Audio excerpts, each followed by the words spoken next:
The difficulty is that there's an increasing demand for curtailing the number of people coming into the country, but without much thought going into the practical consequences and effects on the migrants and what it's doing for the economy. We saw net migration increase by more than 4 times. We saw the number of immigrants coming to the UK in a single year peak at more than 1.3 million. But we had in 1 year population growth of 1.5%, which really we haven't had for 200 years. And the rise of right-wing parties across Europe is definitely a threat to current governments. And so governments have to feel they have to get their voters back, because governments are primarily concerned with, despite what they tell you, is being elected next time. Essentially, what happened was European migrants were just replaced with migrants from Africa and Asia and South America. The crackdown and the raids on nail bars, restaurants serving Indian curry, rhetoric hardening, several students being told that their dependents will not be allowed to enter into the United Kingdom. Just a generic crackdown on immigration laws and tightening of rules. All of this pointing to perhaps a more stringent and a Britain which looks like it's taking back control of its borders. What does this mean for Britain's identity? What does it mean for Britain's economy and its future? On this special edition of Out of Britain, I, Radhika Iyer, am going to meet with several academicians, legal experts, students, and also people who are general citizens of Britain to ask one very simple question. What is the future of Britain going to be with its identity constantly changing vis-a-vis immigration? What are we as Britain becoming? Is Britain going the Trump way when it comes to immigration?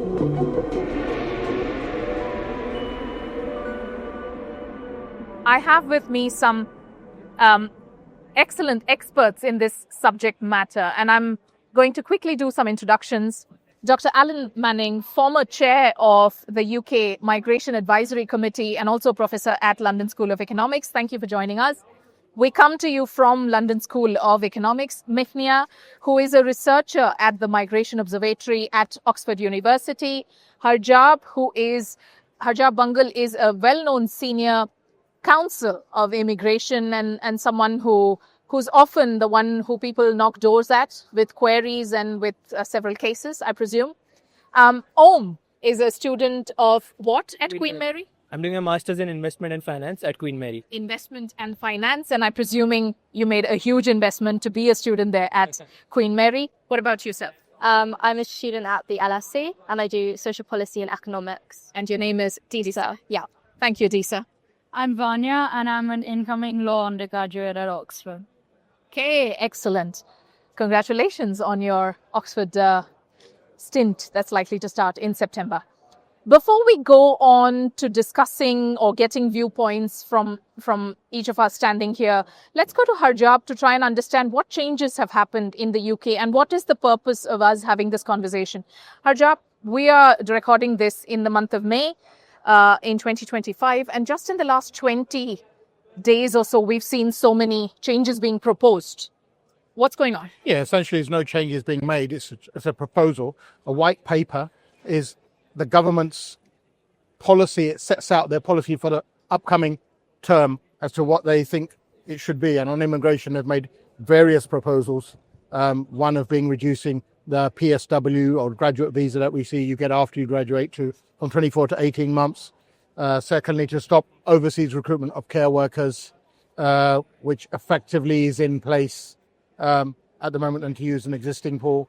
To put an onus on UK-based employers to prove that they're investing in UK British citizens to fill job shortages before they go and recruit overseas. And similar stuff which they're doing. We already have no dependents in place for a lot of students and care visas. So in this respect, it's proposals. What happens is a white paper is consulted on by many people. It then gets presented in the format of a bill. Sometimes there's a draft bill and a white paper. And then if everyone agrees on it and it gets voted in, and we've got to remember this government has a huge majority, so the likelihood of what they want getting in, it's quite likely. Then that becomes the quorum, yeah? Yeah, that they get the quorum, and then it becomes an act. So at the moment, the changes are quite, people see it as stringent.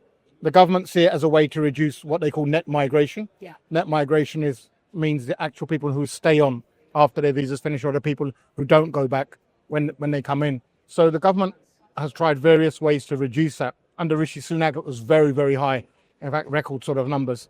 And the government have reduced that. They had 3 targets when coming in to government. One was to reduce the number of visas being granted, which they've done. They're doing at the moment. 2, to increase the number of people who shouldn't be here, sending them back, which they're doing. And the third is to stop the famous small boats. However, this white paper doesn't really address that. It's more addressing the legal migration routes as to how to consolidate the first 2 aims of the government. Thank you. Thanks for explicitly sharing that. So this is a white paper. It's not yet law, but as Harjab indicated, that it's quite likely that the Labour government led by Sir Keir Starmer could perhaps win the majority. Quick thoughts. When are these proposals after consultations with Migration Committee, Action Committee? Is that your experience? How does this work? Well, it varies. The government with a majority in Parliament can basically do what it wants. So it's not obliged to consult with bodies like the Migration Advisory Committee. But they often choose to because, that committee has people who understand the data, understand the visas and, perhaps have a more independent perspective on things. Sure. So like it says in the title, it's an advisory committee and clearly the advice should be taken before a law is made rather than after. And we've seen instances where something was announced and then there was advice taken from the committee and then they reversed that particular decision. Parminder Saini, another senior solicitor of immigration, joins us. Let's get your thoughts. Harjab just shared this and this are the likely proposed changes. What has it done to people in general? Have you seen a lot of traction from people? What is the immediate on-ground effect? The on-ground effect, I think it would be safe to say, is quite devastating for the migrant population here in the UK. The difficulty is that there's an increasing demand for curtailing the number of people coming into the country, but without much thought going into the practical consequences and effects on the migrants and what it's doing for the economy. To my mind, personally, this looks like the first time the government has actually engaged with what it could do to try and bring down numbers, but at the same time, increase prospects for those who are here, whilst making it also more stringent so that those who do come, it has to worry about less after they've arrived. So I see this as something which is done after the cat has gone out of the bag, but it is better late than never. But it doesn't also rectify the damage that has been done to the UK economy and also to the plight of many students, because many of them are leaving the UK and going to warmer climates, literally. Okay, warmer and welcoming as well, perhaps. Mehnia, your initial thoughts. How did you react when you read this? Were you like, oh my God, or were you like, fine? What's your view? So, I think it's important to keep some perspective on these things. And when we zoom out, the way we should look at this paper is in the context of everything that's happened with UK immigration in the last 3 to 4 years. And what we've had is essentially once Brexit happened, once we moved to a new immigration system after Brexit, there was a significant liberalization of the UK immigration system. Introduction of the graduate visa, opening up work visas to a number of many other professions that were lower skilled, such as the care route. And as a result of this liberalization, numbers reached record levels. We saw net migration increase by more than 4 times. We saw the number of immigrants coming to the UK in a single year peak at more than 1.3 million. And in response to these numbers, which were unexpectedly high, the previous government under Rishi Sunak started rolling back some of those measures and trying to reverse that liberalization. I think the best way to look at this white paper is as completing that process of rolling back the 2021 liberalization and essentially bringing us to a point where we're much closer to the immigration system that we had for non-EU citizens before Brexit up to 2019. Can I ask you to break it down in terms of numbers for us? At what point did you think, as researchers and people who are deep into data and your Excel sheets, what are they informing you? At what point did you think that that's it? This is the cap and the UK needs to act to reduce net migration? Well, I think there isn't a sort of a single number that you should be aiming for in net migration. but we had in 1 year population growth of 1.5%, which really we haven't had for 200 years. And if you have population growth that fast, you have to build lots of new houses, you have to have new roads. It just causes a lot of stresses and strains. And so one of the reasons that you have to sort of limit net migration is that you want to have a modest level of population growth. Probably something in the region of 1/3 to 0.5% a year is what is realistic. And what we had before was just not going to be sustainable on a longer term basis. Right. So then, are we trying to strike some sort of a balance, or is this going off balance? That's the key, I think, to be able to be seen as welcoming, to be able to be seen as non-hostile, and to be able to be seen as bringing measures, keeping economy and growth as the focus, and not so much on nationalism, perhaps, like we've seen in the US, like we've seen Trump style. Let's ask the students here. What's the buzz in universities? Is there a feeling of feeling unsettled? Is it disturbing? Let's start with you, Om, because you have come in to study. Yeah. Tell us about what's happening. So I came from Mumbai. It's been around 10 months since I'm here. And to be honest, when we came, we had a fair idea of what's going on. But this was quite unexpected for us. Like, there's something that just came up from nowhere, of course, yeah. Thinking from a student perspective. Is that unfair? Kind of. Again, it's going to have a lot of economic impact on the UK overall as well, if you think from other perspectives as well. Because a major revenue for UK is from universities. Sure. It's going to get a very big hit on that. Indian students, not just Indian, but Asian students in general, consider UK as a good country to come in. The master's is only for a year and then you're done with it. But now I think they're going to go outside and consider the options as well. So this is one thing that we're going to consider definitely. I'm going to take a short break now. Thank you for those views already. And in the second half, I'm trying to get some more anecdotes from students, from people point of view. But then what are we as Britain becoming is a question I'm trying to ask from all of us. So stay tuned. Welcome back. What are we becoming as Britain? What is the new identity likely to be?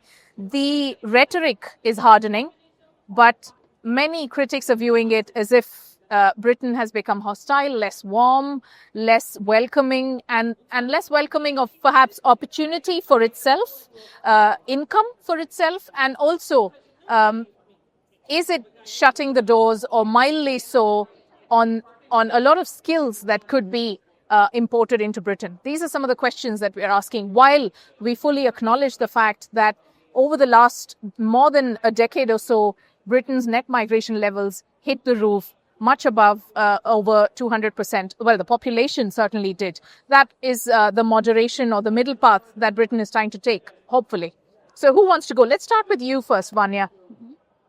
What's the buzz in universities? What do students from your friends from other nations have to say? You yourself have lived a little bit in India and you live here.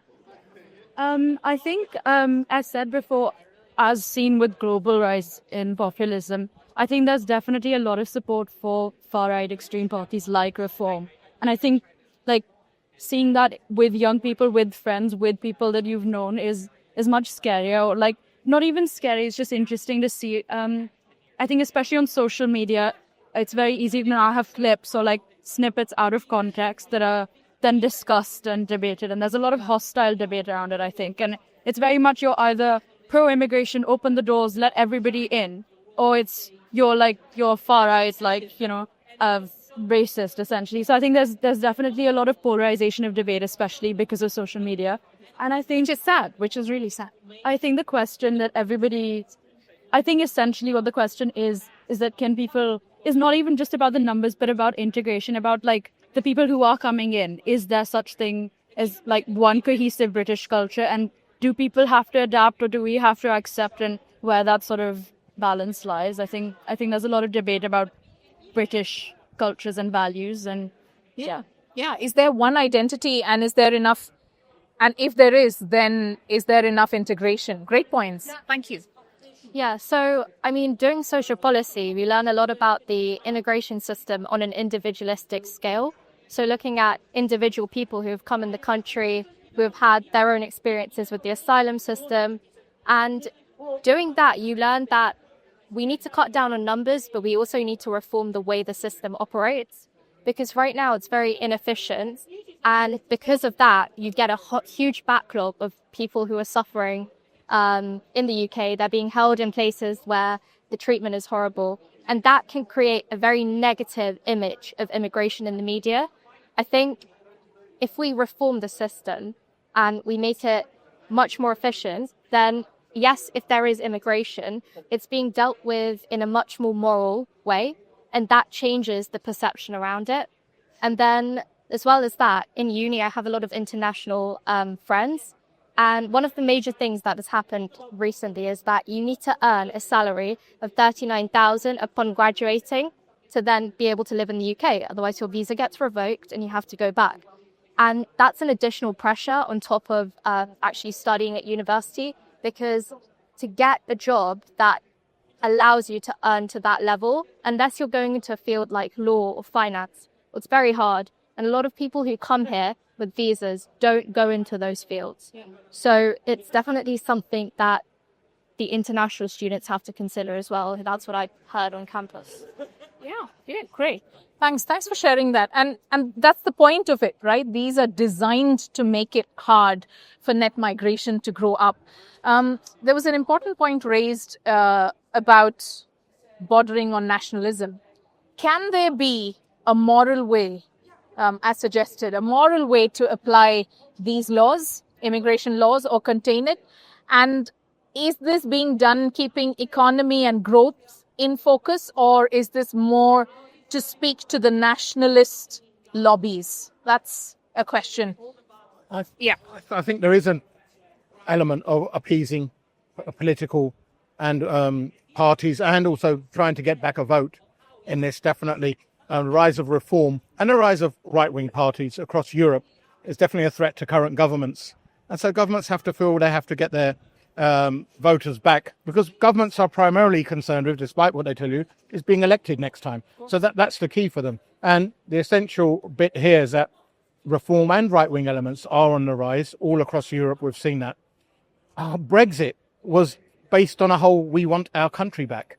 But essentially what happened was European migrants were just replaced with migrants from Africa and Asia and South America. So there is an identity crisis. You have a certain part of Britain which feels we want to revert to what Britain was like in the 70s and the 80s and the 60s. And there's a new Britain which feels, actually, no, we're more global than that. We want to integrate. We see that in other countries. We see that in India, in states. So Punjabis and people from Mumbai and Delhi, how often do they complain, oh, these people from UP and Bihar are taking our jobs? Indians, before complaining, they should look back home. Yeah, right. So from state to state, from language to language. Just state, and God forbid if Bengalis cross the border, then see what happens. But we see that happening a lot. So it's important for the government, they feel, to get a majority and to retain its majority. A lot of it is political, but the fact some of it may not be well thought. We have someone from the Migration Advisory Committee, right? If you're going to limit your pool of care workers to 10,000 and there's 160,000 vacancies, perhaps that might not be a good idea. What are you going to do about 150? You could decimate the care industry with these changes like this. Current industries like hospitality and trucking and transport logistics, they're already suffering. So people should be consulted more. We should have a lot more of this. Rather than people pandering, policy should be about benefiting this country. And perhaps in this case, there is an element of where some of the policy isn't going to benefit this country, and it's pandering to votes. It's always helpful when politics don't drive policy, but growth and economy does.